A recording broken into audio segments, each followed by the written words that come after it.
Like,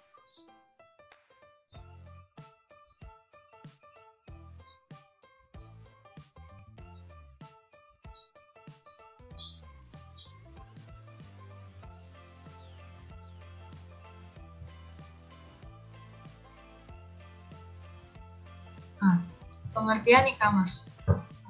E-commerce merupakan area digital yang membolehkan transaksi komersial terjalin di antara banyak organisasi serta orang.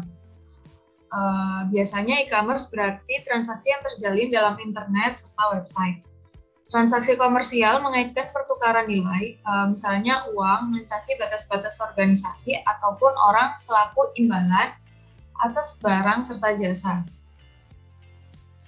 E-commerce sendiri mengacu pada pemakaian internet serta website untuk transaksi bisnis. Lebih resmi, e-commerce merupakan tentang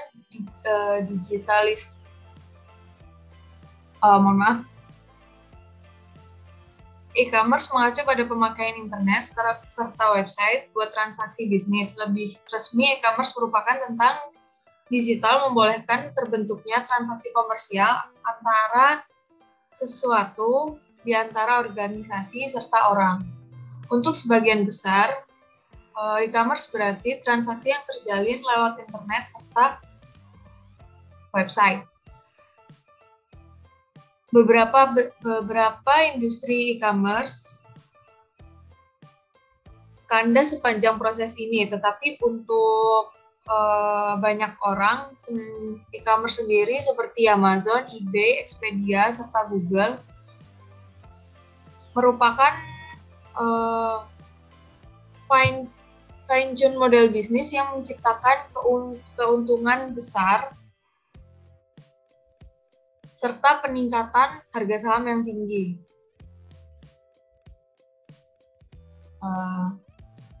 Next slide.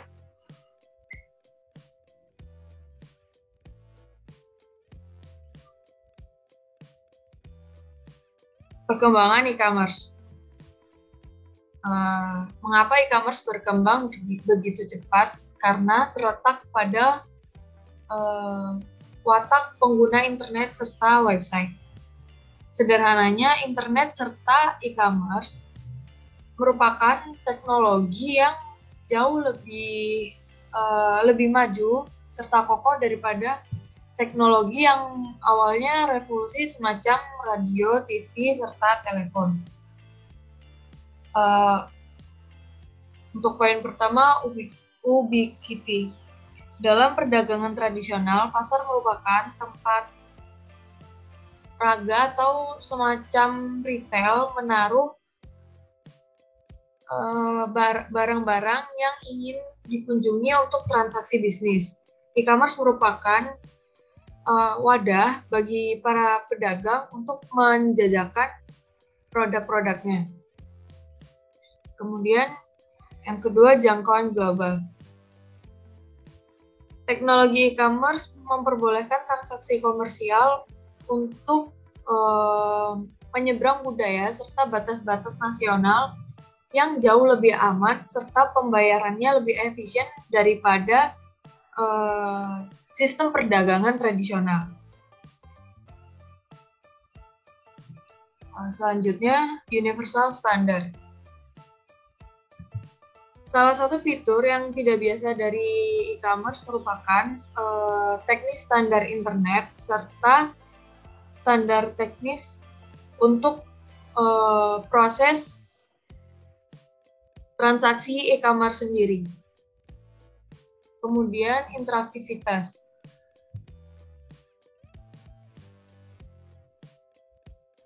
Interaktivitas sendiri semacam teknologi komersial abad ke-20 dengan yang memungkinkan pengecualian telepon, teknologi e-commerce yang interaktif, yang berarti mungkin mereka memperbolehkan untuk sistem komunikasi dua arah antara pedagang dan konsumen. Kemudian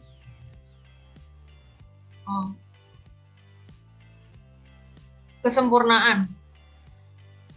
Kesempurnaan merupakan kekayaan data yang mengacu pada kompleksitas serta isi pesan. Selanjutnya akan dipresentasikan oleh rekan saya. Terima kasih.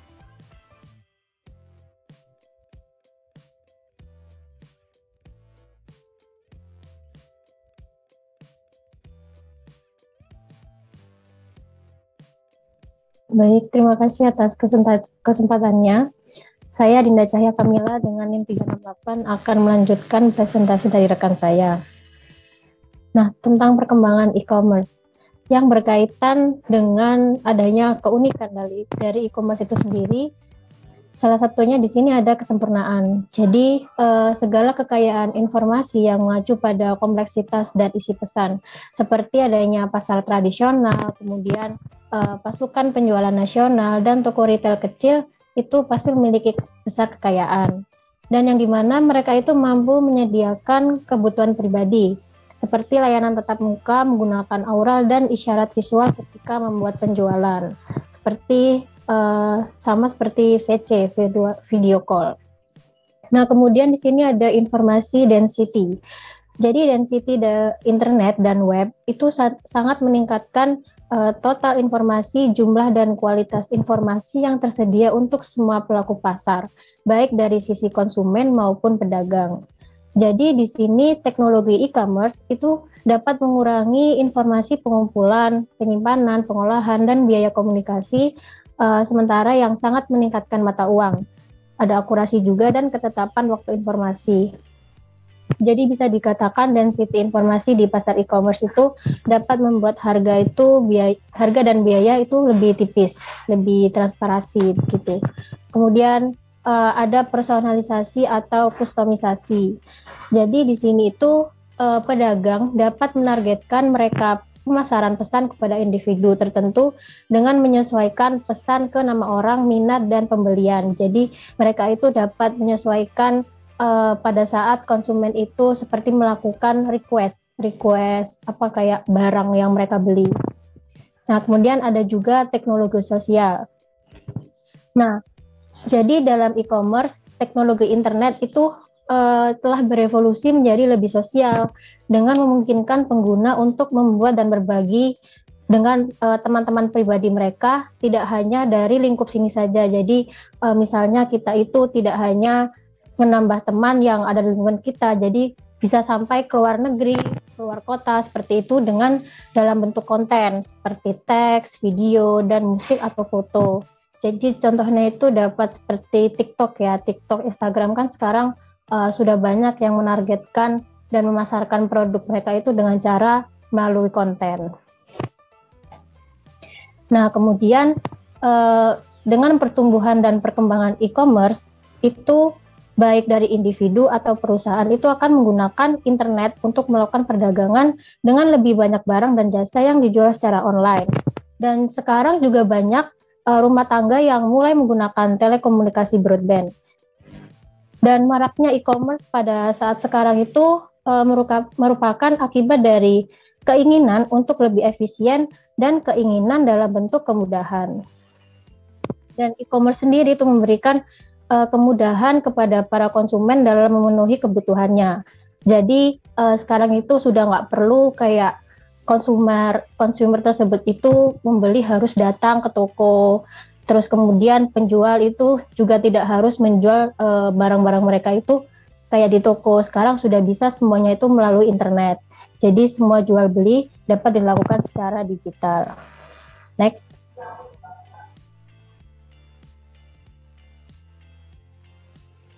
Nah, di sini ada jenis-jenis e-commerce.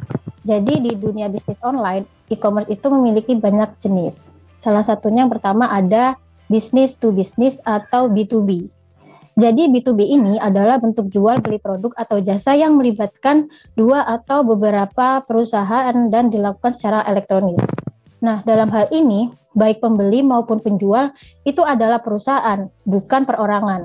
Dan biasanya transaksi ini itu dilakukan karena mereka itu sudah saling mengetahui. Jadi kayak apa ya, partners gitu. Tadi trading partners yang sudah diketahui dan umumnya itu sudah memiliki hubungan kayak udah langganan gitu.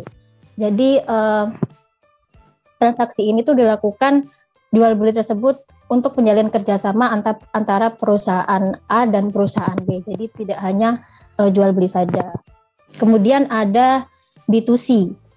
B2C adalah business to consumer, yaitu bisnis yang dikerjakan antara pelaku bisnis dengan konsumen. Misalnya itu penjual melakukan aktivitas jual beli produk kepada konsumen melalui pemasaran online. Jadi kayak penjual di sini tuh melakukan bisnis dengan cara memasarkan produk-produknya itu ke pembeli tanpa adanya feedback dari konsumen untuk berbisnis ulang. Jadi si pembeli itu hanya membeli saja, tidak menjual kembali barang-barang yang sudah dijual. Nah, kemudian ada C2C. C2C ini adalah consumer to consumer. Jadi jenis e-commerce ini di mana pelakunya adalah sama-sama pelanggan atau konsumen. Jadi di sini itu pelanggan itu akan menjual barang atau jasa dari produsen tertentu kepada pelanggan lainnya. Berbeda seperti tadi B2C, C2C ini menjual kembali barang yang dibeli. Dengan barang-barang yang tersebut yang diperoleh menjual ke produsen, ke konsumen lainnya. Nah, kemudian ada juga C2B. Nah, C2B itu consumer to business. Jadi C2B ini aktivitas bisnis yang terjadi di antara produsen dan konsumen. Dan biasanya bisnis ini juga dikerjakan oleh konsumen terhadap produsen yang menyediakan produk, bisa dalam bentuk barang atau jasa. Misalnya itu seperti konsumen yang akan memberitahukan detail produk barang atau jasa yang diminati melalui pemasaran online terhadap produsen. Nah, biasanya dalam jual beli e-commerce ini itu kan pasti ada namanya sistem pembayaran. Nah, biasanya sistem pembayaran e-commerce itu seperti sistem pembayaran biasanya yang bisa kita lakukan. Misalnya seperti melalui ATM, kemudian cash, kemudian ada yang juga namanya micropayment. Nah, micropayment itu seperti yang biasa kita sebut dengan recehan. Nah, itu juga bagi penjual itu micropayment itu adalah hal yang mereka kayak mereka butuh gitu loh. Karena kan biasanya penjual itu membutuhkan uang receh kan buat kembalian. Nah, biasanya kita juga itu jarang menggunakan uang receh, biasanya pakai uang besar. Nah, micropayment ini tuh sangat penting dikembangkan karena sangat diperlukan bayaran receh yang kecil tanpa overhead tinggi untuk transaksi yang tinggi. Nah, kemudian dalam e-commerce itu tidak hanya menyediakan bayaran itu saja, tetapi e-commerce menyediakan banyak alternatif. Nah, cara lainnya itu dengan si customer itu dapat mendaftar sebagai customer pada web yang sudah disediakan dalam e-commerce tersebut. Nah, pembeli yang telah mempunyai kartu kredit itu dapat menggunakan kartu tersebut untuk pembayaran. Tidak hanya kartu kredit saja, alternatif lainnya itu adalah menggunakan e-cash. Seperti yang sudah kita ketahui kan banyak sekali e-cash. Nah, e-cash itu sebenarnya merupakan suatu akun khusus untuk pembayaran melalui internet. Dan akun tersebut itu dibuka oleh customer dan mereka itu hanya perlu mengisi kayak data diri. Kemudian kalau misalnya sudah dilengkapi, mereka bisa menggunakan akun e-cash-nya untuk digunakan pembayaran. Dan ada juga alternatif lain dalam pembayaran di e-commerce ini itu menggunakan smart card. Jadi pemakaian smart card ini tuh hampir sama dengan pemakaian kartu ATM yang biasanya kan ada smart card ini tuh juga ada chip yang warna emas itu, dan cara penggunaannya juga sama, tinggal digesekkan saja. Nah, kemudian ada alternatif lain juga kalau misalnya dari customer tersebut ada yang belum mempunyai kartu kredit atau mungkin ada yang belum mempunyai kartu debit. Nah, mereka itu bisa menggunakan dengan namanya iCheck. Nah, iCheck ini tuh adalah sebuah metode pembayaran dengan nomor cek milik dari customer tersebut, dan mereka juga bisa langsung menggunakan iCheck tersebut untuk dalam metode pembayaran di e-commerce. Nah, itu mungkin penjelasan dari saya. Selanjutnya akan dijelaskan oleh rekan saya. Terima kasih.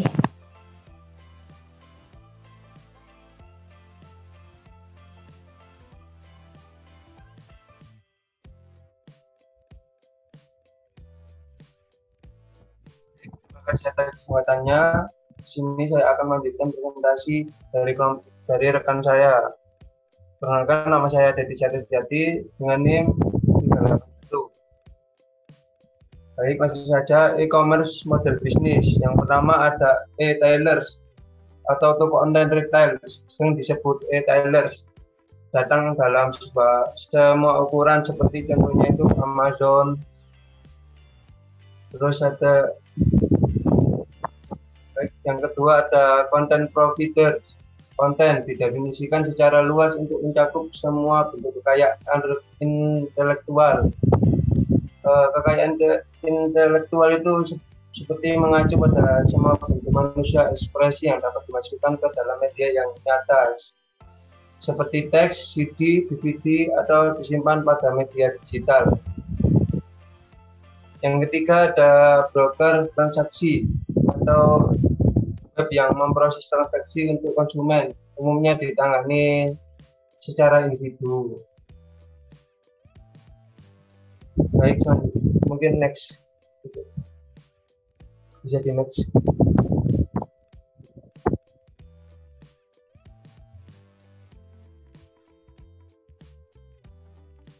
Selanjutnya ada pencipta pasar.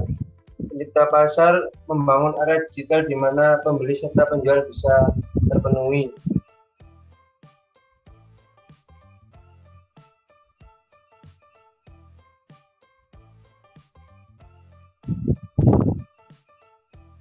Baik, mungkin itu saja. Presentasi selanjutnya akan dilanjutkan oleh rekan saya.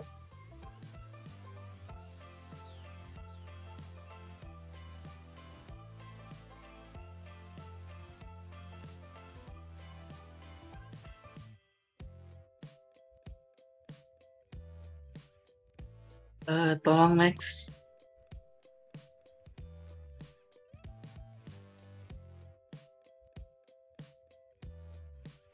Baik, terima kasih atas kesempatannya. Saya Afia Diarsa dengan NIM 420 akan melanjutkan presentasi dari rekan saya tentang e-commerce model penerimaan.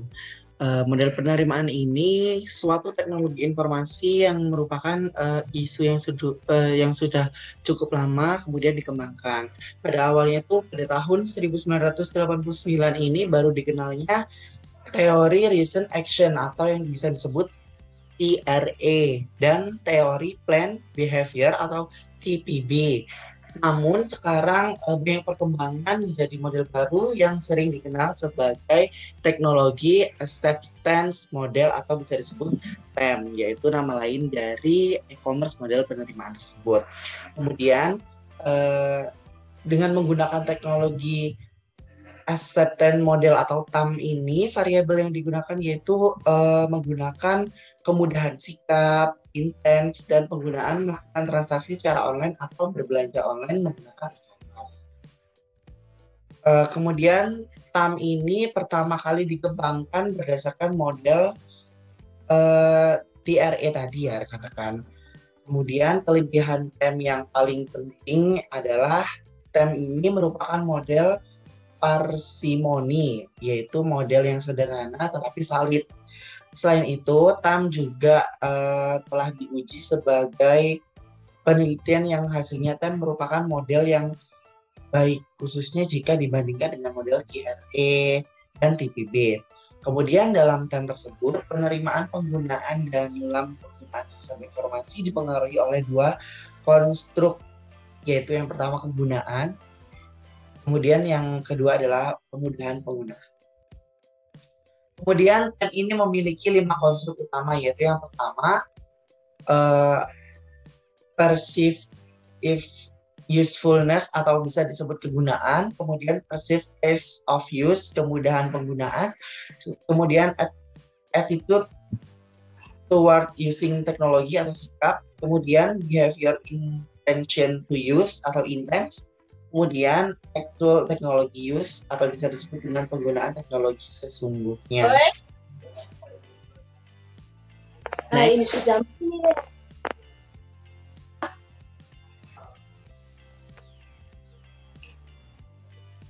Ini sudah jam.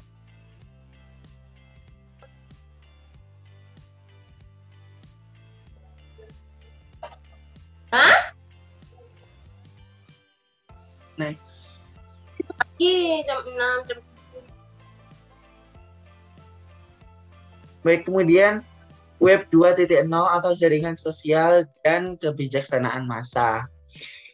Salah satu daerah yang paling maaf, salah satu daerah yang paling cepat berkembang dari pendapatan e-commerce itu Web 2.0 secara online atau secara dengan jasa seperti itu ya rekan-rekan.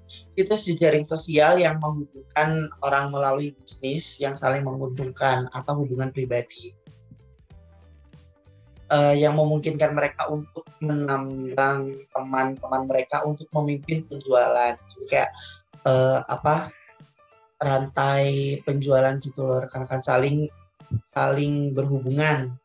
Kemudian memungkinkan mereka untuk kiat berburu pekerjaan atau teman-teman seperti di Facebook, Friendster, menarik bagi orang-orang yang terutama tertarik dalam memperluas jalinan penjualan seperti itu.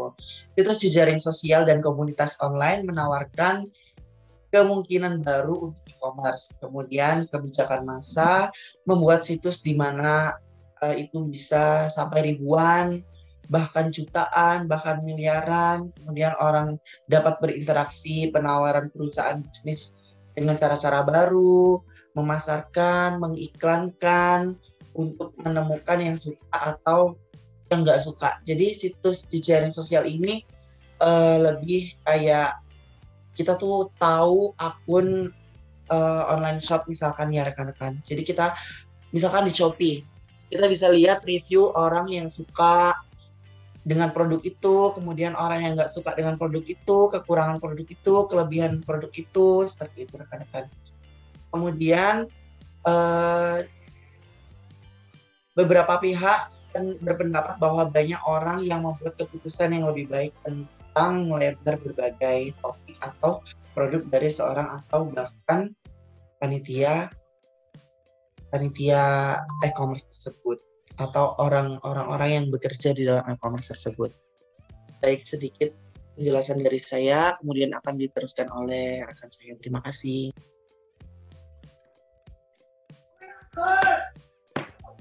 Baik, terima kasih atas kesempatannya. Saya Muhammad Firdaus Zamzami dengan NIM 202021455.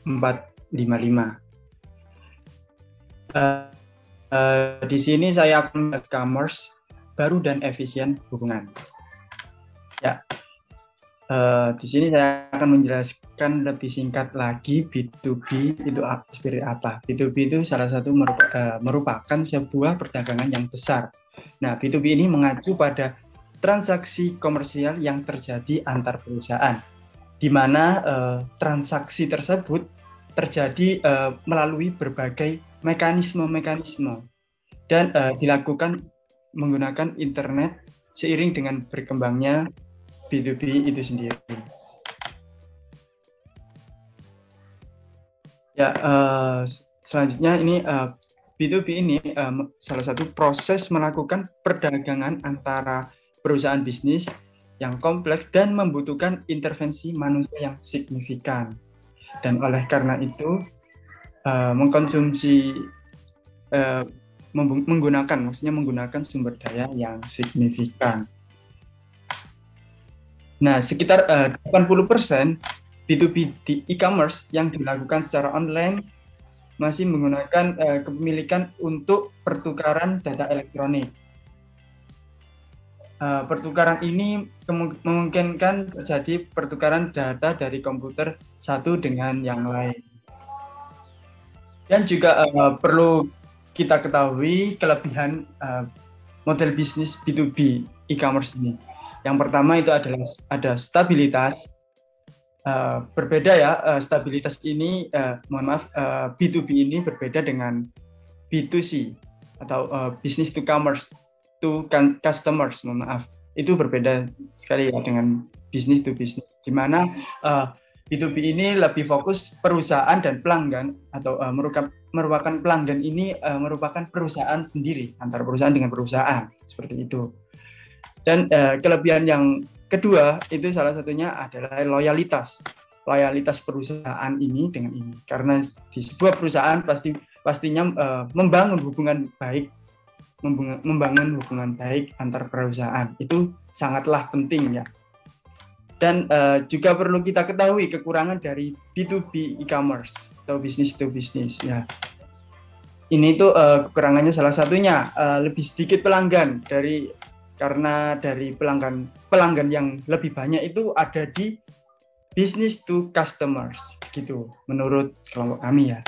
Dan selanjutnya ada ini kekurangan memakan waktu karena dalam business to business atau dari perusahaan itu mempunyai jangka waktu untuk meskipun dari itu pembayaran dan pengiriman itu pasti mempunyai ketentuan-ketentuan sendiri. Mungkin itu saja penjelasan dari kelompok kami, kurang lebihnya mohon maaf. Barangkali ada salah kata atau perbuatan, mohon maaf dan terima kasih. Wassalamualaikum warahmatullahi wabarakatuh. Saya kembalikan ke moderator.